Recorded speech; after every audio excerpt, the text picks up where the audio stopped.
how can you get them at the international level? That's the real challenge, and that's the real work, and we can always identify the kid that's going to make it, really easily. That's easy, but find the kids that are really difficult, like a Jamaican that's 6'1", that has to get up there and make an Olympic cut.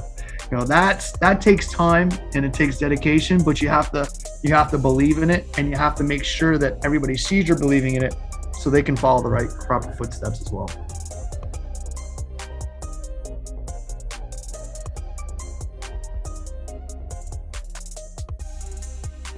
Okay. Bonjour, hello, it's a new episode of All the Talk, the first episode of the year 2022. Happy New Year, everyone. I wanted to wish you all my best wishes for this year. Today we have a special guest, like I used to say. He is the head coach and CEO manager of the South Florida Aquatic team and the former coach of the world record holder Alia Atkinson from Jamaica. I have the pleasure to have today Chris Anderson Jr. Welcome, Chris. Yeah, good morning, man, and Happy New Year to everybody as well. But I appreciate the time and reaching out to me, and it's a really cool thing, man. This is a nice topic to talk about. So I'm very happy to have you. We met in Abu Dhabi at World Championship, and as I used to say, I felt a lot of passion from you talking about swimming, watching swimming, and I could not resist to try to invite you and have you on the show. So I'm very happy to have you on the podcast today. So let's jump right into it. It's been now 21 years that you have your own club in South Florida Aquatic. And it's been like you coach Alia Atkinson, your best swimmer so far in your career, for 20 years. She just retired at the age of 33 a couple of weeks ago now. We're going to start by that because it's we could start by many things, but we have a kind of respect due to the lady, so we're going to give that to her. Let's review a little bit that long story, because it's very rare to have those coaches who can follow the swimmer for so many years. You have been through 5 Olympics with her, 5, and it's amazing. And I'd like to have you first. How did you feel since she retired from Abu Dhabi? Well, I mean, actually, so her retirement was actually a kind of nice thing. When you coach somebody for as long as I have, one individual person, and you're attached to somebody as far as their trials and tribulations and peaks and valleys, she really has accomplished plenty internationally as well as locally as far as swimming. And I do definitely know that a lot of the sacrifices that high-end athletes have to make in their personal lives and family lives. And so I was very excited to have her kind of not only swim since 14 years old to 33 years old for the same coach, with, of course, a college as well, but coming back in between. But I really just was – I was just really happy for her. I was happy for her. I was happy for Jamaica. And, those relationships never really work unless you have a very special person. And she's definitely the special person in the group. She makes practice exciting. She makes meets exciting. But in all, when you see somebody again for that many years with the sacrifices they have to make, she's going to do far more and better things in the rest of her life to come. So we're very excited about what she has coming next in her next, chapter of life. And I'm looking forward to communicating. In fact, she's coming to practice today to say hi. So I was actually kind of excited about that today. So it's kind of cool. It's good. It's amazing that you have that relationship. And I guess you went through lots of up and down, 20 years of career. There is no straight line to the success.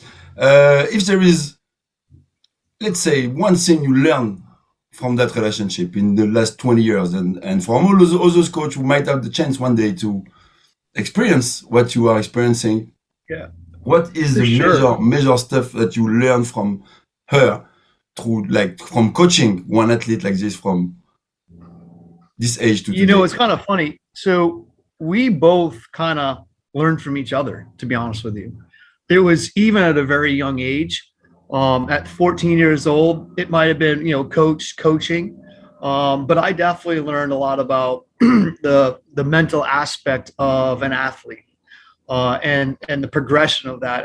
And I honestly feel not only did we grow together as a coach and athlete, but our team grew as well at the same time. So we were constantly learning. And even in the beginning of that, I just feel like we were both putting in to learn to be better at something. Does that make sense? That It didn't even have to be better as far as swimming. It was just, how can we be a better person? How can we be a better meet prep? How can we be a better athlete? And we focused a lot on those type of things rather than, what do we have to do with 100 breast? The 100 breast was, not even in the blip of our conversations. Yeah, I see. I usually say that I'm the coach that I am today because of the swimmer that I have, because we learn a lot from them. Every swimmer is pretty much singular, and they're going to bring you the different challenge, even if you have your own experience of swimming.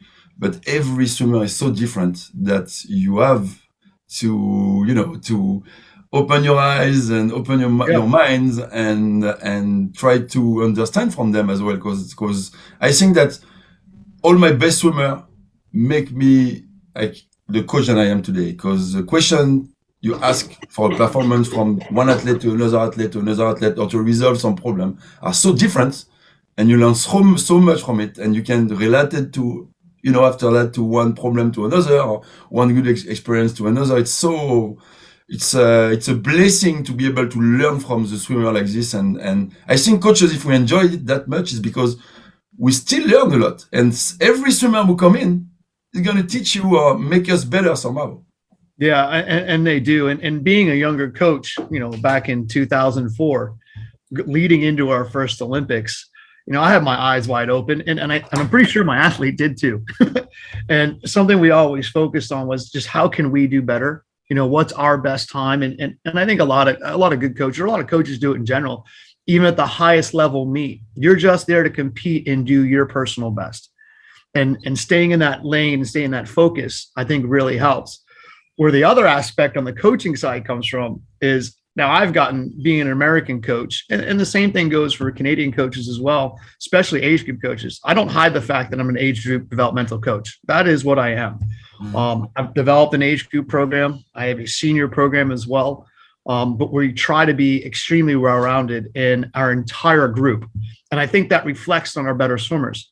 But, back in 2004, when our eyes are wide open, or, going to world championships I think it was in Toronto, it might have been Montreal, I forget.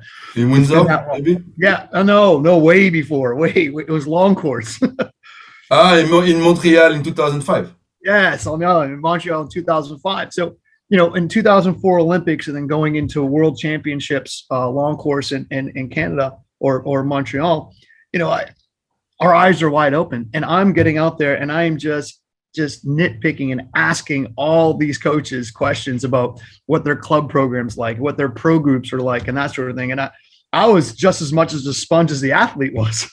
So again, just another example of just kind of growing. And, I avoided the American coaches because, I had a system where I came from America. So I was trying to find different avenues to be really more creative and applying different philosophies from different parts of the world and kind of throw it into one, which so happens, if you look at South Florida, we're just an international melting pot, so, I have a club team of 300 athletes, and we're 50% foreign or dual citizenship as well. So, that's really worked as far as the makeup of our club, but it also developed kind of, I talked to all the best breaststroke coaches and breaststrokers in the past 20 years.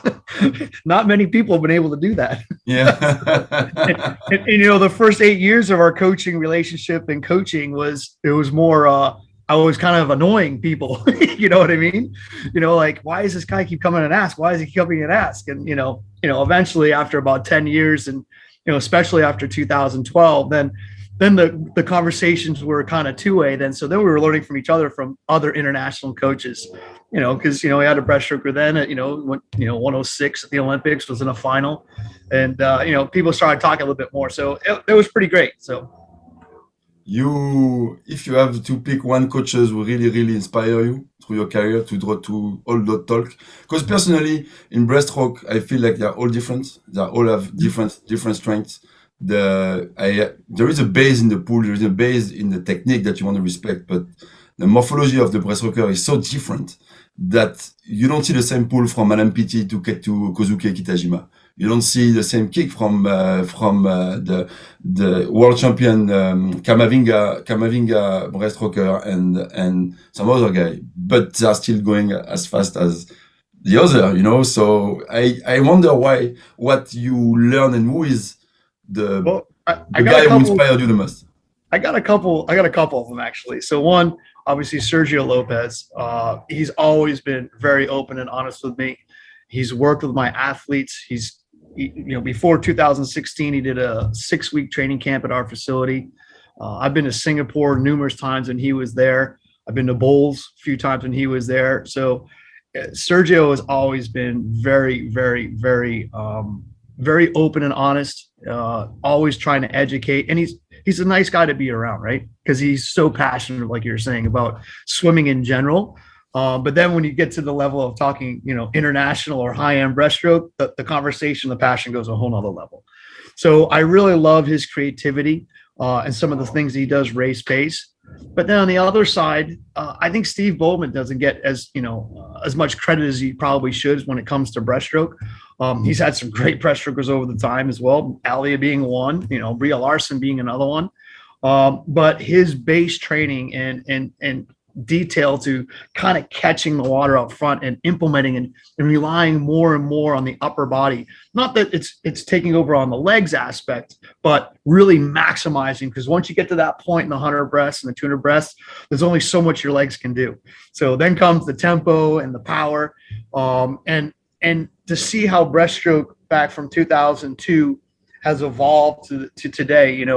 We were looking at 200 breaststrokes and 100 breaststrokes being a tempo of 1.45, and that was a fast tempo, to a 100 guy going to 1.7 tempo.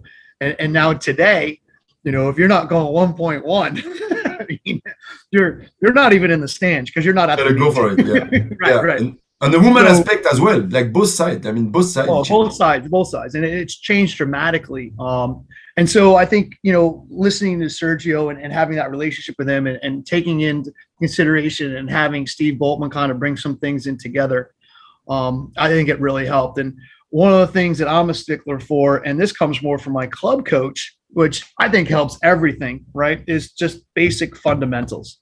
The importance of kicking. And this came from my club coach, Joe Burnell, from Burnell's Gators up in Massachusetts area. And the streamline and body alignment and compressing into the wall and being athletic. I mean, when Alia was 13 years old, I mean, there was a lot of, and you coach different then too, but there was a lot of abrasive words like, this has to be done perfect. This has to be done perfect. And it was just focused on body alignment and pullouts, because pullouts are athletic. People don't, anybody can do a pullout. It helps your IM, but it's just such an athletic movement that you can learn and master. And I think that driving that from 13, 14, 15, 16, 17, going to college, coming back, what happened to your body alignment off the wall? What happened to perfect streamline? And then drilling that again, and then getting Steve on the same page.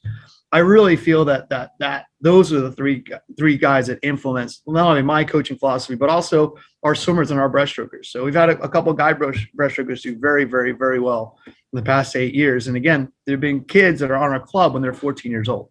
And it's that driving of that body alignment, athleticism to have one of the better pullouts. And again, Alia does have a very, very, very good pullout. She's got strong legs, but she has the athletic ability, but she's got body alignment and feel for that water up top that just amazing. Some people can do it for 12 years and never have that catch. So to answer your question, Sergio Lopez, Steve Boltman, and Joe Burnell, those are three guys that really influenced me. And I've gotten a lot of stuff from a lot of other coaches, Hungarian coaches, European coaches. I've definitely done some training camps in La Homa in Mexico. I don't know if you ever been there. It's an altitude place. Mm-hmm. And I always hooked up with a couple Japanese college coaches there. And, we did the Asian style coaching and the American style coaching separately. And then we bring it all together and wow, you can see differences on both sides and how we could both improve to be a lot I'm better. not gonna lie. I'm a little bit excited about next week. I am coming into your place for a short training camp, and I'm Yeah. excited to share some of the workout with you and with my elite group. It's gonna be fun. So let's come back to the topics of breaststroke. I mean, breaststroke is I was a Mike Barrowman fan in the Hungarian school Oh, back in sure, the yeah. day. I met Joseph Nagy many times, and inspired me so much in my breaststroke training and view of breaststroke as well. What I love about breaststroke again is the difference from one athlete to another. I don't think that there is. I mean, there is there is not one solution. There is many as there is as many different swimmers in breaststroke, and that's what I love about this stroke. But to talk about, you are talking about the technical element, and I think that a lot of coaches, I'm not going to say don't respect, but it's an element where I think we always can improve. And I like to compare that element, which is a streamline, to a blade. And the blade is supposed to cut. I like the streamline. You can cut the water. And when the streamline is I like that image. In French, I love that image. And when a streamline is perfect, you can see how powerful and how efficient is that streamline in the water, even from the push of the wall. Did you do with Alia anything special just from the push-off? Because we talk about the streamline and we can improve in the streamline from age 13 to age 33, but let's go into the base, the push-off. Right. Did Well, I mean, you I think do anything special with her?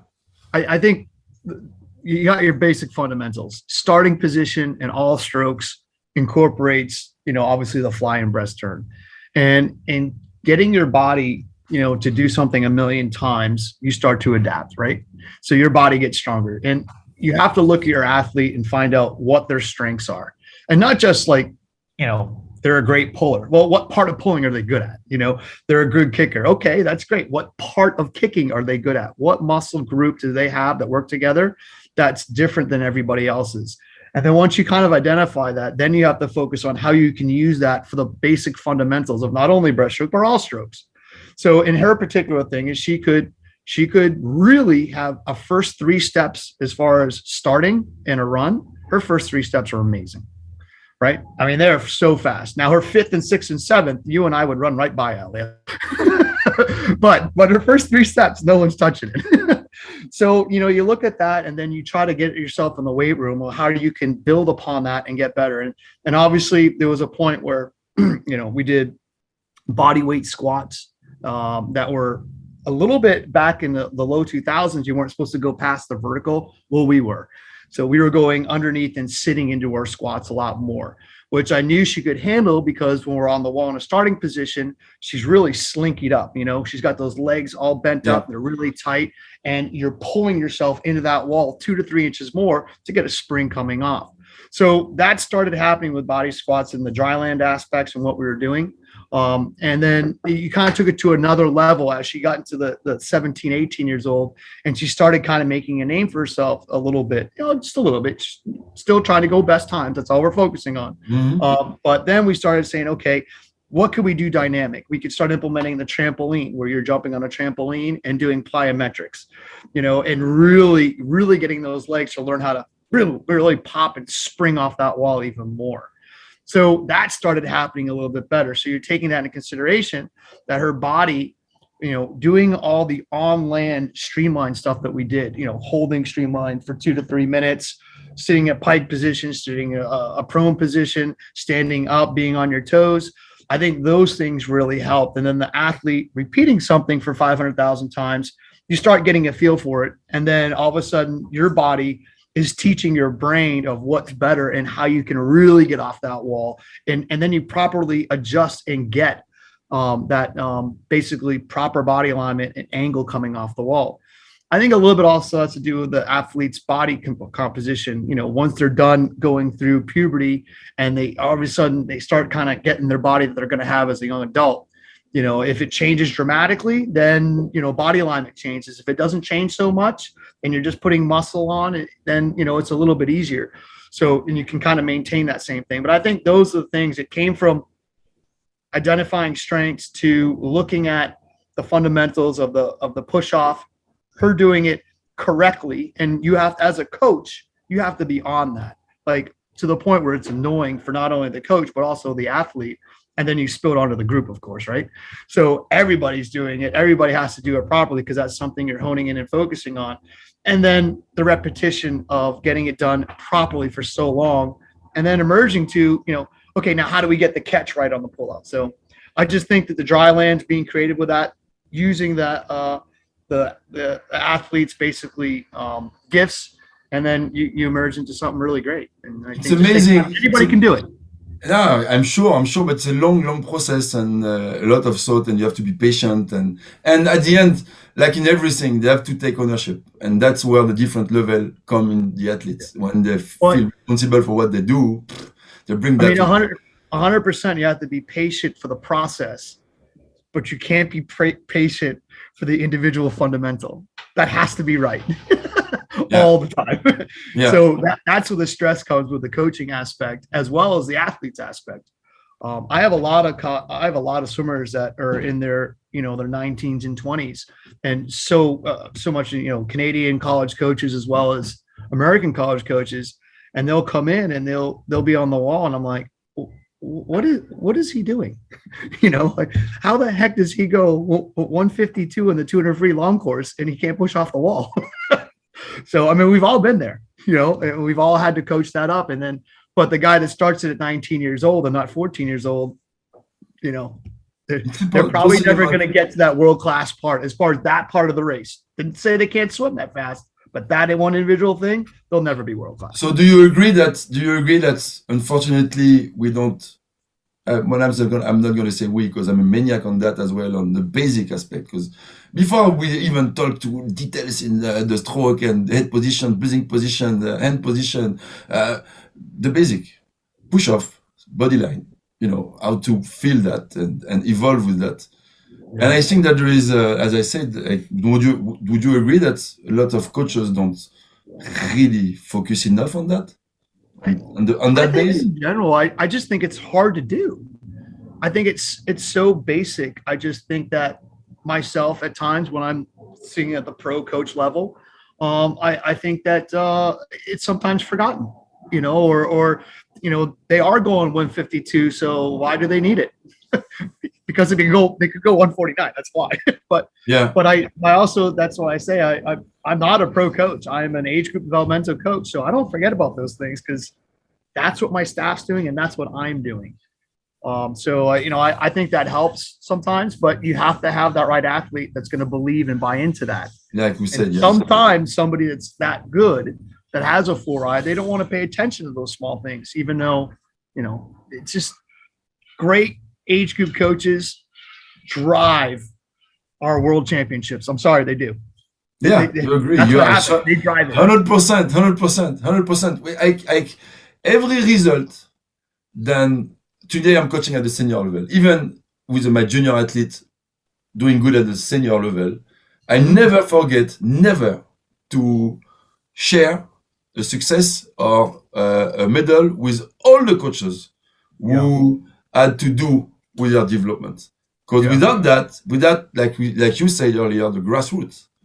Yeah, the grassroots is the hard and uncomfortable part of coaching, and some people either embrace and love that part of it, or they don't like it, and it's a hard thing to do.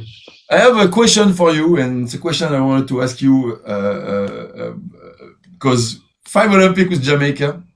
Mm-hmm. You are a guy. Are you from Boston, Massachusetts? Are you from there? Yes. Yeah. I grew up from Boston, Massachusetts. Okay, a guy from Boston, Massachusetts, who grew up there, doesn't know much about Jamaica, I guess, until the age of I don't know what age, until you listen to Bob Marley maybe for the first time, or some reggae music. You start to, where is that coming from? Whatever. You find yourself to have that athlete born in Jamaica, coach her, but it means as well that you made a nice discovery. You discover a new culture.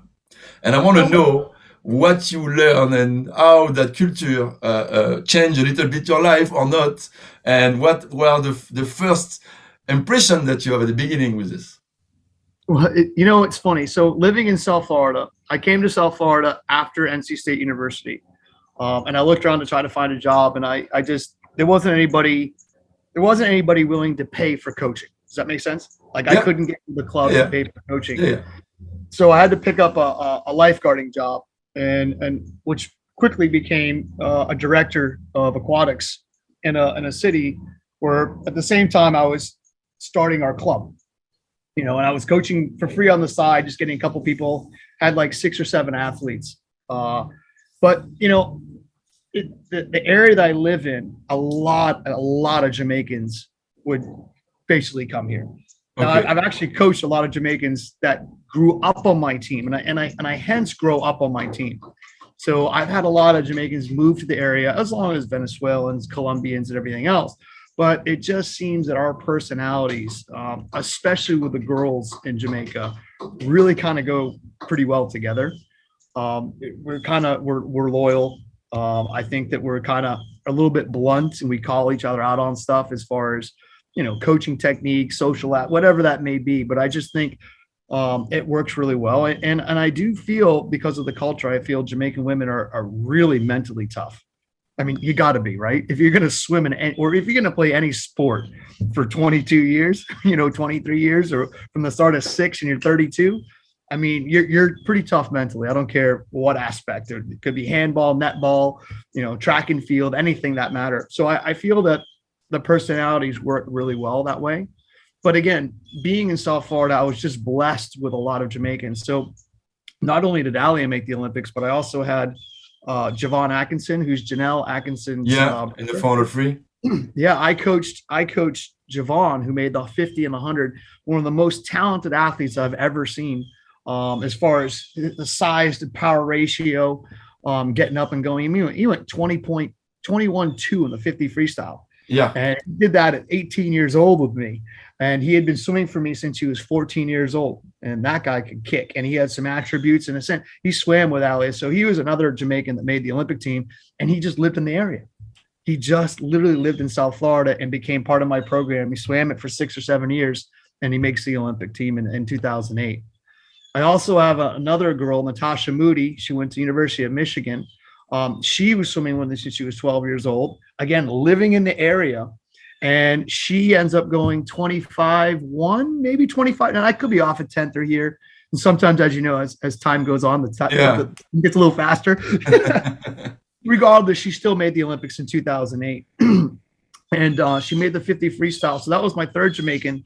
And at that point in time, those were the only 3 Jamaicans in 2008 to even make the Olympics or even have a B cut. So those 3 made it. They went and competed. And we got 2-second swims, Alia being one. In the 100 breaststroke and the 200 breaststroke as well. And Javon made the 50, if you can believe it. yeah, So that was pretty good for semi. And then rolling forward, I had another one that's been in my program. He was actually at Phillips Exeter up in Boston, Massachusetts. And then he swam for us in the summers for many years. And then he came down and trained full time. He was a backstroker, and that was Timothy Winters. And he made the 2016 Olympics as well. So I had a pretty good pro group in 2016. And then, as you know, how hard it is to coach pros. And Alia and I both decided it was time to kind of scale it down and do what we had to do for the next Olympics. But, so all those Jamaicans and were living here. They were wonderful and very embracing. And I will say, Jackie Walters, I don't know if you know her. You probably do. She's in Canada. She's at college. She's in Canada. Yeah, she's been coaching there for many, many years. In 2004, she was the head Olympic coach, and she and John Ayer kind of helped make me understand a little bit more of the culture. But then, of course, being in that scenario for Pan American Games, Commonwealth Games, Olympic Games, World Trials, World Championships, they started kind of teaching me the culture and then understanding kind of my American side as well. So it kind of ended up working together. It was a kind of a relationship that grows. And now actually, I go to the Olympics like this summer, I actually have friends on the track team, that are coaches, and the administration part of it I still talk to some of the people like John A. or Jackie from time to time. I know she's very super busy. And they always make a point, and we are overseas, whether it's Abu Dhabi or, Doha or, Scotland, Glasgow for Pan Americans. They'll come out and come see me as not a coaching aspect, but a friend. So I've kind of adapted a little bit and kind of figured out their culture. And like I said, it kind of works. So I can't say it hasn't. So if you have to describe like the major difference between the American vibes, South Florida American vibes, and being immersed in Jamaican vibes in competition, what's the major difference? okay, so that's still a learning curve. So being the American guy, I'm always a tax orientated. Like, we focus on the first thing, the one thing. And if it's warm up, that's what we focus on. If we have one race, that's what we focus on. And we don't look 1 second. And we don't even look to lunch. We look to what that is. And once we accomplish that, then we can move forward. Whereas sometimes, and we're kind of dealing with two cultural things. So we got a culture thing, and then we got kind of the awkward guy or not many of my people around the block. That's why the Caribbean comes together very closely. But so in the beginning of the Jamaican athletes, there is a little bit of an anxiety kind of thing too, and nervousness, which it takes a long time to kind of evolve out of. But, I've always felt, and I think it kind of works. Whereas if we could just focus on what we have to do, our best time, and what we can do to be successful, that's going to work. Where I think when they kind of come in, they're just so overwhelmed in the very beginning at Commonwealth Games or Pan American Games that sometimes they can get a little somewhat distracted. They like to take it and kind of block out everything, including the swim, and they just want to kind of feel kind of relaxed and that sort of thing. And that's a really hard thing to do in a non-team sport. Does that make sense? Yeah. When you're passing the ball or you're shooting the puck or something and you have a teammate, you can flow a little bit better. But when you're by yourself, there's not a lot of flow. So you have to put in a serious amount of hours for basically it to go to automatic and let it happen. And, as you have learned being a national team coach, there's not one Olympics that's perfect for anybody. I don't care who they are. Yeah. Whether it's the bed, whether it's the pool, whether it's the travel. I've never been to any international competition, that's actually perfect. The only perfect meet I've ever been to is the one that I'll host next weekend because it's in my backyard. And that's not because I'm a good host, but that's because everything is familiar for me. You know what I mean? Yeah, I agree. Would you say, I'm a sprint lover. I'm not gonna lie. I always say that when you talk about swimming, and I love track and field as well. And coming from that culture and knowing that culture a little bit, you look at the athletes in track, how relaxed they are. Graceful. Before a race. I do think that when you have that kind of Caribbean vibes where you are more, easygoing and, the stress is there, but not as bad as it would be for many other people. They have that ability to, relax and enjoy the moment and focus their way. I think that's a strength. That's a big strength. And I do invite a lot my athletes to look at the guy right before the race. How like there is no one jumping around, being like this, or like like exactly like a cat, with like or a tiger who is chasing and slowly moving, and when it's ready to go, then the speed is coming out. No, I agree. I've watched a lot of, so when I am in Jamaica, which hasn't been a lot recently due to the times and everything else, but, we would go over for at least a week or 4 days or 5 days and do some training and kind of try to give back to the rest of the national team. And I would coach a little bit. Ali would do a clinic. Javon would do some clinics there as well. And basically, so, when we went back, we always tried to do something to both learn from each other, whether it's coach, athlete, that sort of thing. And I would always kind of slip over, and I have developed relationships with some track coaches in Jamaica, which is kind of cool because they are the best in the world. So there is no questions. They are. I'm happy that we are gonna go to that topic now. Let's go. But I will go and I'll watch some of the competitions, and they have this high school race or these trials that are right next to the National Stadium pool, and it's a dirt track, and everybody's there, and the culture of track and field, it's just inbred, right? You don't even have to live in the country, and everybody's watching, finding out what's happening. Whether you're a swimmer, whether you're a netball player, it's the national pastime. It's American baseball, it's Canadian hockey. Okay, that's their thing, track and field, and they deserve it. They went 1, 2, 3 in the last Olympics in the women, correct? 100. Yeah. No, we're not gonna question that anymore. Yeah. So I'll go watch it. One of the most beautiful things I've ever seen is seeing a 14 or 15-year-old girl run 11.9, 12.0 and a 100-meter dash on a dirt track in their bare feet. I mean, it's insane. And it's when you watch it, it's like watching a bird fly across, or it's so graceful and it just skims across, and it's like, wow, that's just as graceful as Alia swimming a 200 breaststroke, back in the day, 10 years ago. Yeah. And I just feel that the attitude toward the track and field, because it's a national pastime, and because they're so relaxed and they get up there and then explode, and then not only is it an explosion, but it's controlled, and then it's just natural. It's pretty amazing to see and watch. And I've seen it over and over times. I've asked some of the coaches, some of the things they do for power and speed, and how I could maybe implement that to 12.5s and 15 meters and 25s. Not doing a heck of a lot of resistance. They don't do that. They do a lot of grooming, if that's what I mean, a lot of technique stuff. And the one thing that they don't do, which Americans, and I think Canadians sometimes do probably, is we have a tendency to take a thoroughbred racehorse, and we can kind of maybe overtrain them when they get a little older. I'm not saying it happens under 18, but once they get to 18, 19, 20, it's a possibility that we could do a little bit of overtraining depending on their event. Does that make sense? Yeah. And that's something that I've tried to look at, and their coaching staff, it's not set up where they have to have somebody succeed to be good. They sit back and they can be patient and say, like, okay, we're not where we need to be, but I don't need to push it at this point in time. There's a thought it's going to be there in the future. This is how I can groom. This is how we can build confidence, which is huge in track and field. If you're not confident, you can be Usain Bolt and better, and you're not going to win. Yeah, that's attitude and that ego that they have, that energy that they have to engage to each other is part of the win. That's for sure. But they definitely have the patience to let it cultivate naturally. Whereas I feel maybe in swimming, sometimes we don't do that. We physically cultivate it rather than naturally cultivate it. We have to respect their intention. Yeah. They're two different things, like your 22-year-old that's, going to Stanford or UCLA or I'm trying to think of another good school, Alabama, they're not going to make money.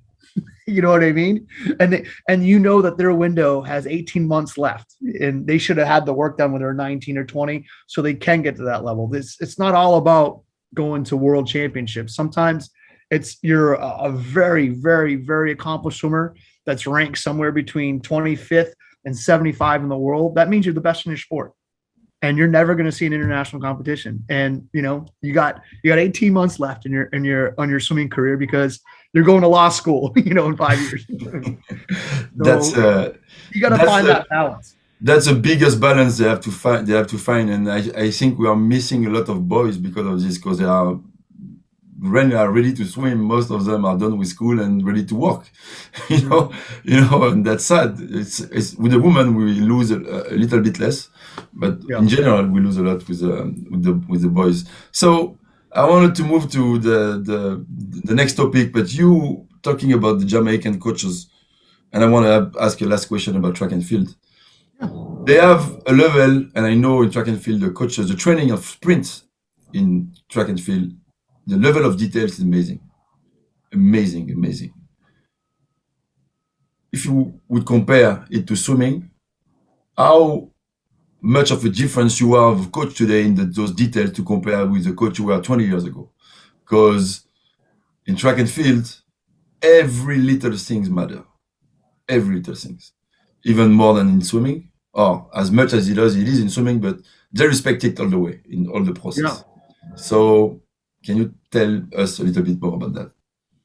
So you're saying as far as my details from the beginning till now? Yeah, from that connection you had with all those coaches and looking at the track and field aspect of training and growing up with that?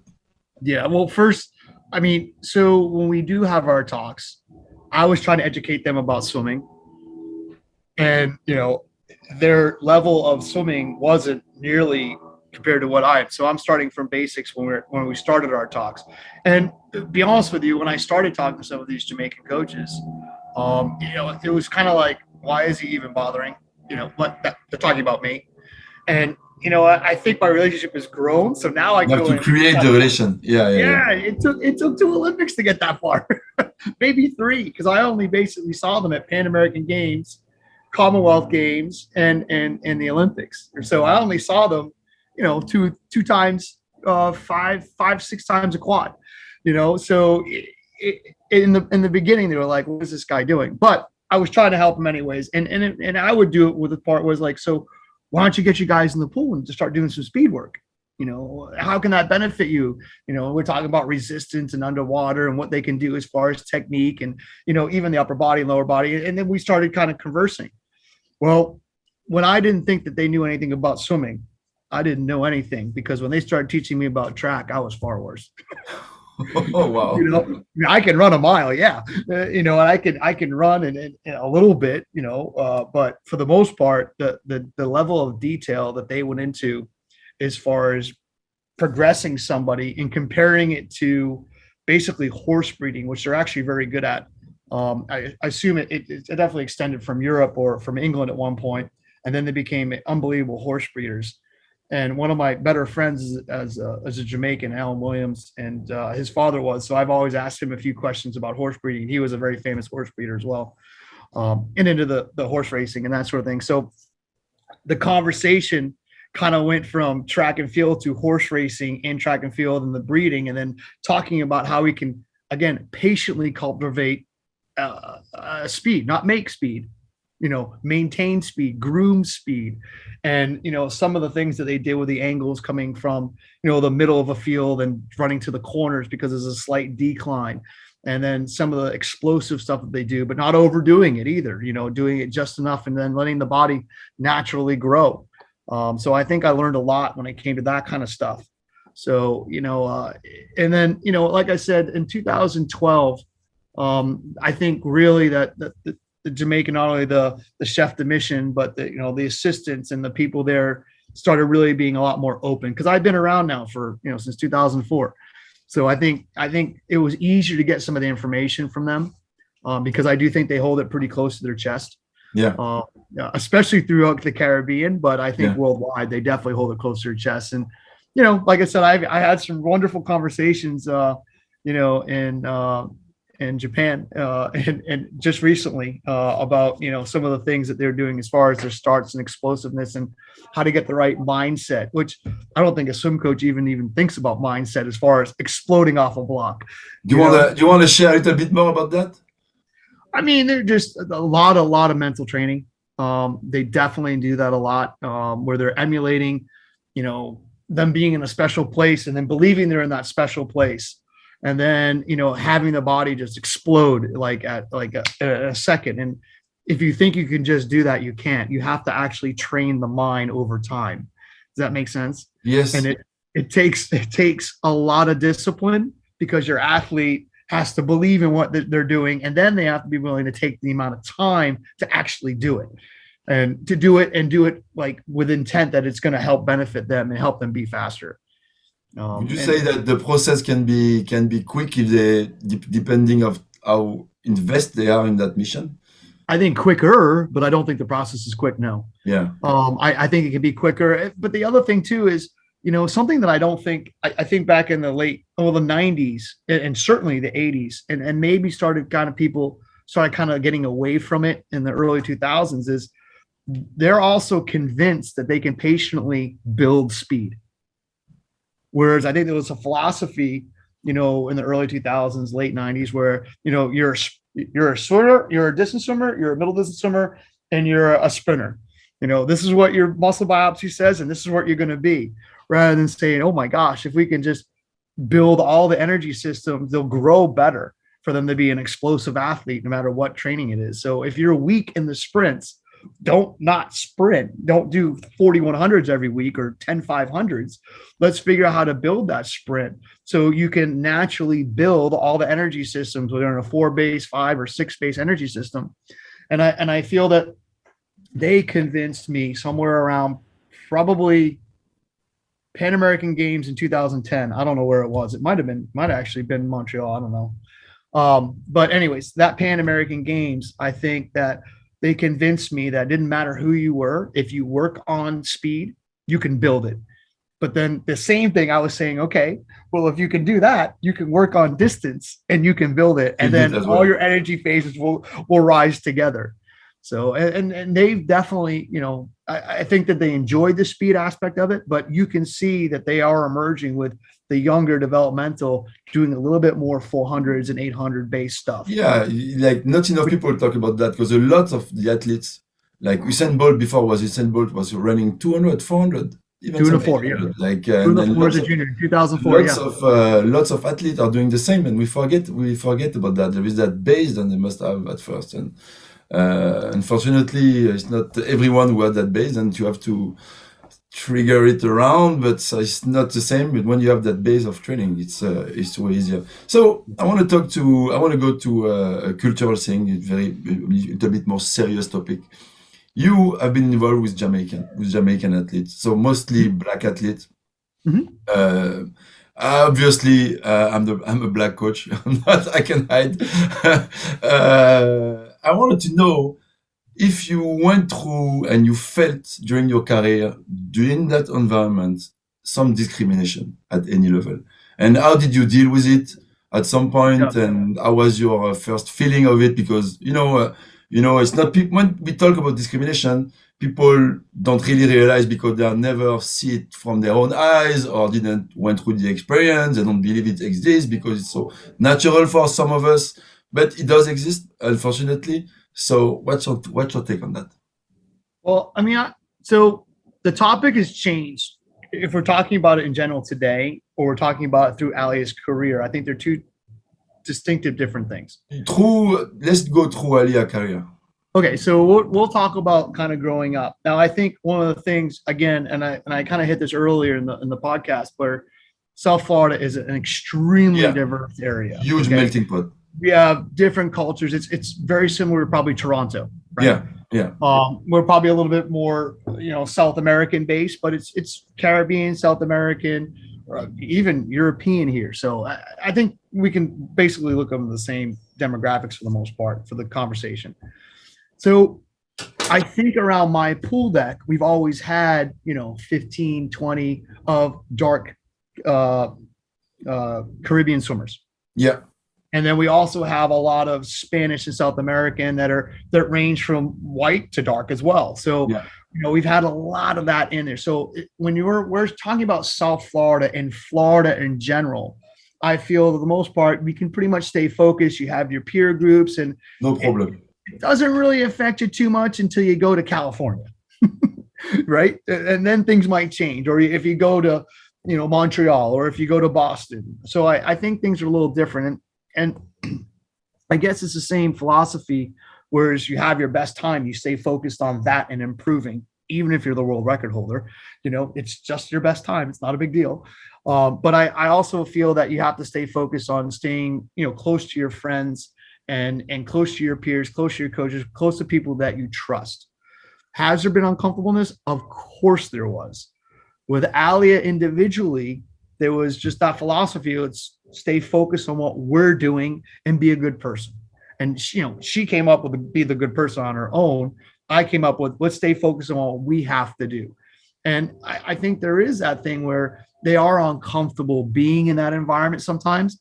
I did have a swimmer at last World Championship says, I can't get in that lane. I've never swam with anybody. This comes being a Jamaican coach. There's no dark people in there. They're all white. I can't get in that lane. I mean, and they were honestly, they were being honest. They were intimidated. Yeah. And I first kind of laughed it off like, wait a minute. Hold on a second. She's being serious. Yes. Yeah. And she was being serious. And then we had a little conversation a little bit later about the anxiety. But then, of course, I had somebody wonderful at my side who's not only a swimmer but part-time assistant coach to the Jamaican national team, Alia explained to her what her trials and tribulations have been in. And I have heard some really, really terrible things. And it's easy for me as a coach, one being I'm an adult, and another being is I really don't, I just kind of, people say things about people all the time. You just kind of ignore it. When it's about a child, it's completely different. And when you coach, even if they're 22, they're still a child, right? Mm-hmm. So, I really just try to really just say you're a better person than that and just focus on the other things, right? And, that's it. I mean, we've really stayed away. I like to think, except for a couple of times, we've really kind of just blocked it out. Good. Do what we had to do to be successful. But that's so easy to say when you live in South Florida because you're going home and you have your family and you have your teammates and you have your people. Where it's difficult is when you take somebody ripe that only has ever trained in Jamaica and then you put them in something like a World Championships or a Pan American Games. I mean, we are kind of a country club sport. What I mean by that is, it kind of is that elite kind of white sport. It's been like that forever. Yeah. And it is something that it takes a special person to kind of say, this is my sport too. I'm a Jamaican woman or I'm a Jamaican man, and I'm going to do what I need to do to be successful. Unfortunately, culturally, it's kind of hard for the black people to get into that sport because even when we are in, people are trying to convince us to do other sport. Other sport. And I was in love with swimming, and there were people who were pushing me to track and field, to other sport, and I wanted to swim. Even when I was swimming, because we have in swimming that's all, I'm not going to say a bad word today, but I mean, we have that culture that the perfect swimmer should float, should be like this, should be like that, and voila.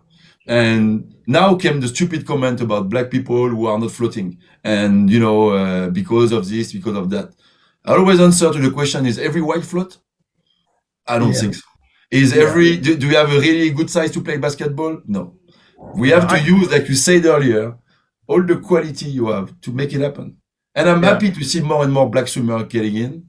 I'm happy that I think it's more environmental and cultural than physically. Even, of course, there is some physical aspect that black athlete has more than some white athlete, but that doesn't mean that they cannot make it happen. You are, throughout the discussion we have, you had some 400 freestyle swimmer, you had some 50 freestyle swimmer, you had some 200 breaststroke swimmer. I mean, you cover it all, and I think there is no problem. So that's kind of comment are bugging me a little bit, but I wanted to say that me personally, I use it as a fuel, positive fuel to when I feel that a little bit.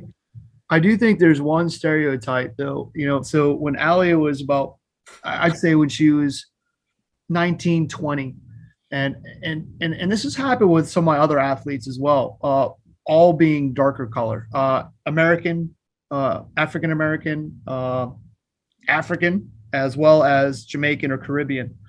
I do think there is still that stereotype of being just a sprinter and a sprinter only. And I think Janelle Atkinson did a great job in the 800. And I can speak just because I've seen it. I wasn't her coach by any means. I was her brother's coach, but not her coach. She trained at Bulls in Florida. But she started to maybe turn people's eyes being in a dark color and getting into those distance things. I think she got fourth in the 8 or fourth in the 4.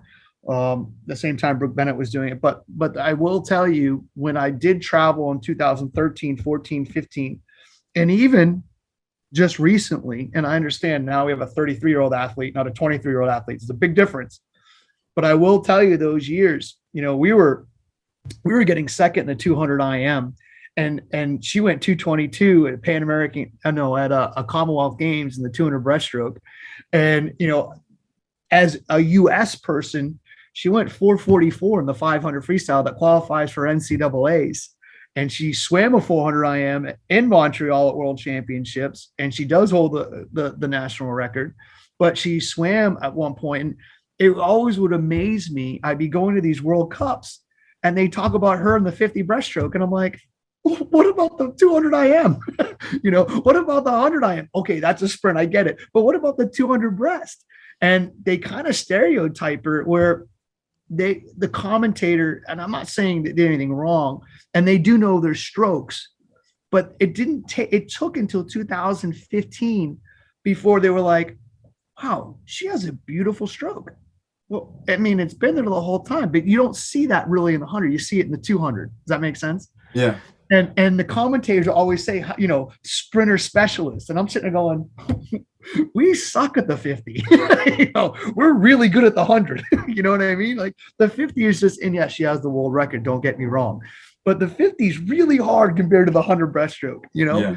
Yeah. And I just think there was a stereotype with her throughout the organization of USA Swimming as well as FINA that, you know, she's some kind of sprinter. But if you look at her medal count, and it's 140 medals, you know, they're all in the 100 and the 200. They're not in the 50 that many, you know. In the 50 back in like 2013, we weren't really that good. You know, the reason why we got good in the 50s is because we figured out how to be explosive, having one of the better starts in the world. And I think for 3 or 4 years, she probably had the best pullout, athletic pullout and body alignment in the world, you know, and I think that's why she got some of the medals, not because she was a good 50 person. She's about 100 person flat out, you know.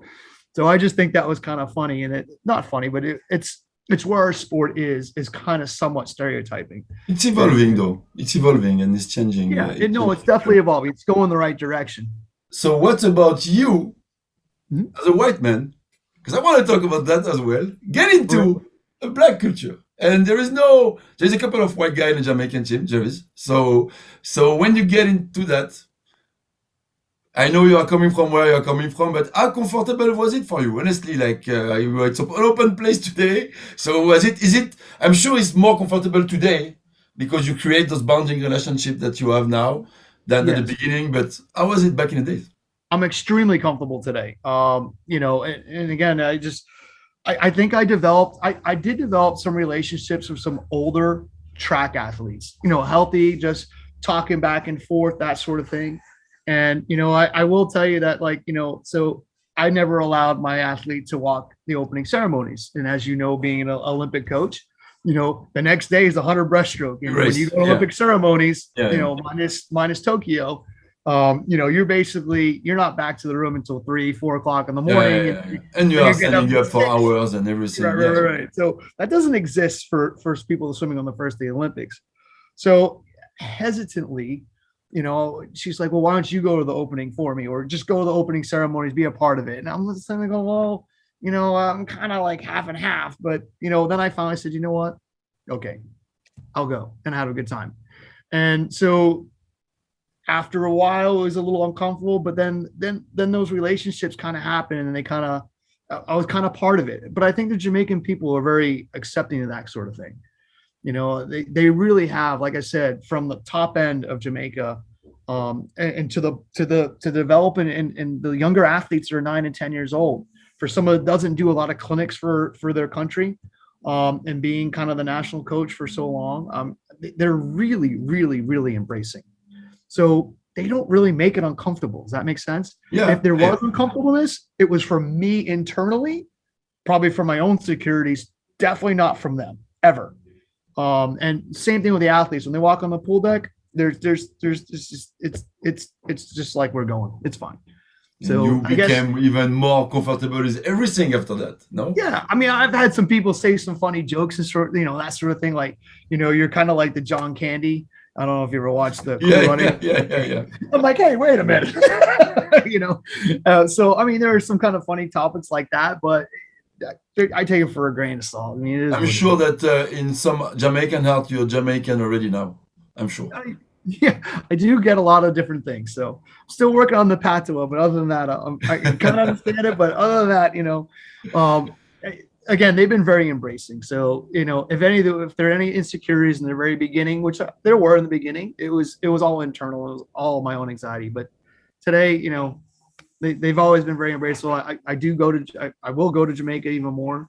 You know, it's just one of those things. It's just kind of, they're a very nurturing culture, a very welcoming culture, if you know what I mean. So being a being a age group, coach, and having the business that you have and building all that experience is very interesting. But I want to talk now about you as a manager? Because I made a few calls, I have a couple of contacts that people who knows you, and I try to call and say, okay, what do you think about that guy? Because I don't know him much, but I have a feeling. What can you tell me? I'm trying to get little, hint here and there. And I would say out of the 3 calls that I've done, 3 of them told me, or 2 of them told me straight up, he's one of the nice guy. That was the first comment. Nice. The first comment, and the other comment was a good businessman. And Interesting. Being in that position puts you in a position of strength because you accept who you want, you work when you want, you run your stuff. There is no board over your head. This is that's true. You, the boss from the A to Z. How did that project become real, and how did it come to you, and how hard was it for you to be where you are right now and to build that huge club? I mean, it takes time to build those sort of things. And we all can talk about COVID, but we'll talk about way before that, right? So I was trying to get a coaching job in the area, and there wasn't any that wasn't going to pay me. And I just felt that, I had a good enough swimming background. I had one of the world's best age group coaches growing up from Joe Burnell and Burnell's Gators in New England area. And I learned a lot. The difference is between learning a lot. When I was about 15, I was like, I think I might want to coach a little bit. So once you get to 15, then you're learning, going through the process, but actually obtaining it and processing the information, right? So I think that was really kind of the start. He's still a very good mentor, and I talk to him today all the time. And I think that was kind of the start of the grassroots of where you're coming from. And then when I got here, I couldn't get full time. I couldn't get anybody to pay me for what I had to do. So I ended up being aquatics director. And when you're the aquatics director, you can start your own team because you're the boss. So I did start my team at that point in time. And, it was difficult to start with, but I always just focus on improving and focusing on what we're doing. I've never been one of those guys to recruit. When I do go to swim meets, other than international meets, when I go to local meets, I really I don't have time to really talk to many people. I might say hi to another coach or that sort of thing, but I got so many things in my head, and I get so many things as far as the meets that's going on. I really just try to focus on the athletes and what I'm trying to do. I don't talk to officials too often. After a meet, if someone asks, I'll go out and do things and that sort of thing. But for the most part, I'm extremely competitive. And I think if you have that competitive drive when you start a club, for 25 years, you can work whenever you want. That's true. But if you're really competitive, that means you're working all the time, always striving to find, how to improve 9 and 10-year-olds, how to improve the 15-year-olds. What can we do with pro athletes? But I think that competitiveness, I really I get sick to my stomach when we lose. I really do. And I don't talk to anybody for a few days either. so that's sort of, I think that drive kind of keeps me going. And even I think, I think another aspect too is many times throughout developing the culture and developing a program, going through the trials and tribulations of paying staff and going through the trials and tribulations of getting people to bite into a philosophy, not only athletes, but coaches as well. Mm-hmm. It takes a long time. It takes somebody that has a lot of drive. Mm-hmm. And as you know, our sport's also political. So rather than me being social at swim meets, I've been general chairman for the Florida Gold Coast for 8 years, which is our local LLC. I've been in national committees. I've been senior chair. I've been on our board now for, 16 years. It's important because you learn a lot from the connection in everything. Yes, and that's where I have those conversations with other coaches, and that's where I can give back to the sport.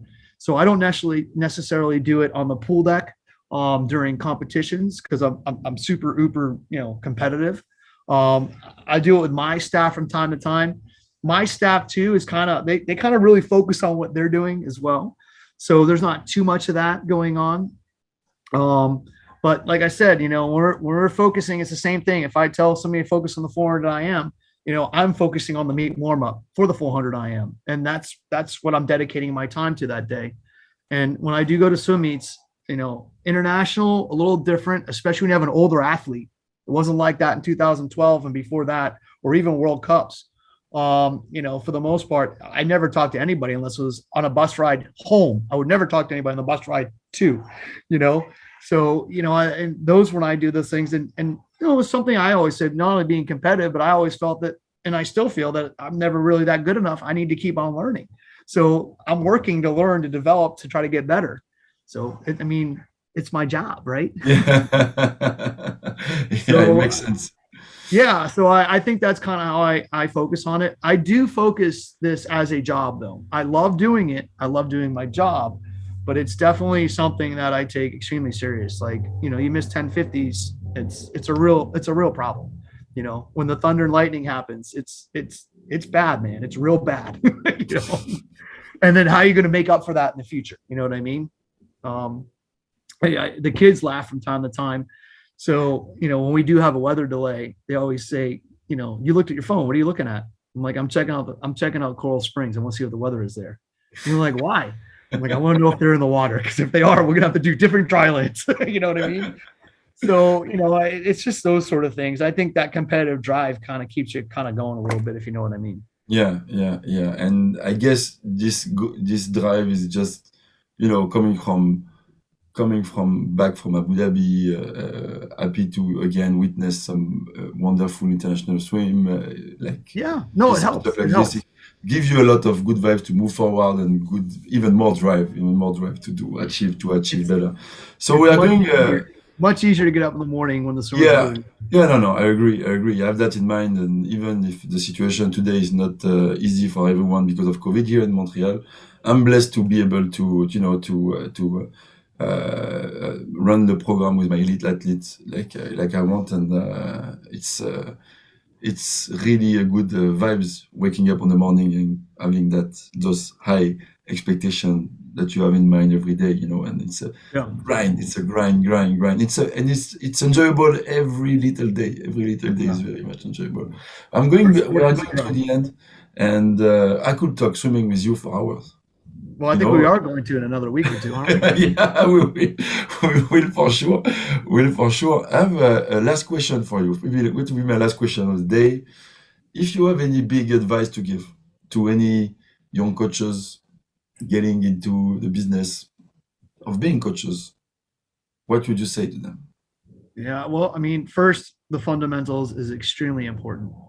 And I feel that, getting your coaching staff and believing in and doing it yourself as well, demonstrating it by example, from head coach to assistant coach to aides, is the importance of the fundamentals of swimming, the importance of drills and technique work, being aware that garbage yards exist. We don't want to waste anybody's time, but maximizing what you're doing. And then as far as the business end, really understanding if you want to go your own route and do your own thing, you're going to have to be dedicated, and you're going to have to put in hours and hours and hours of work, not only just to do it, but you have to do it to create an example for the rest of your staff. I just think it's important. Everybody wants to coach an Alia, and I get it. Even I want to coach an Alia, right? And again, that relationship, again, she's an outlier as far as being such a great person and mentor, and someone that really would give back to the sports throughout her time. But the coach has to demonstrate that as well, right? Nice. And I think that some people don't see the hard work to become an elite level coach. They miss some of the stepping stones, and they just want to coach. Everybody wants to coach the good kids, right? But the challenge is, how can you get somebody that probably wasn't going to get a shot at it or wasn't the best at it? How can you get them at the international level? That's the real challenge, and that's the real work. And we can always identify the kid that's going to make it, really easily. That's easy. But find the kids that are really difficult, like a Jamaican that's 6'1", that has to get up there and make an Olympic cut. That takes time and it takes dedication, but you have to believe in it, and you have to make sure that everybody sees you're believing in it, so they can follow the right proper footsteps as well. Thank you very much, Chris. It was wonderful. Thank you very much. I'm very, very happy. I'm in a couple of days now. Guys, this was the last episode of Fold the Talk. Thank you very much for being on it. Happy New Year again. Today was a special day because I forgot to mention it, but it's my mother's birthday. So happy birthday, Happy birthday. Voila. And I'm looking forward to see you guys. Don't forget to subscribe, to share, to comment if you want to. Thanks again to you, Chris. Great. And Thank you, Jack. Coach. see you next week. Thank you. Bye Thank you bye. for having me. See you next week, man. Take care. Amazing.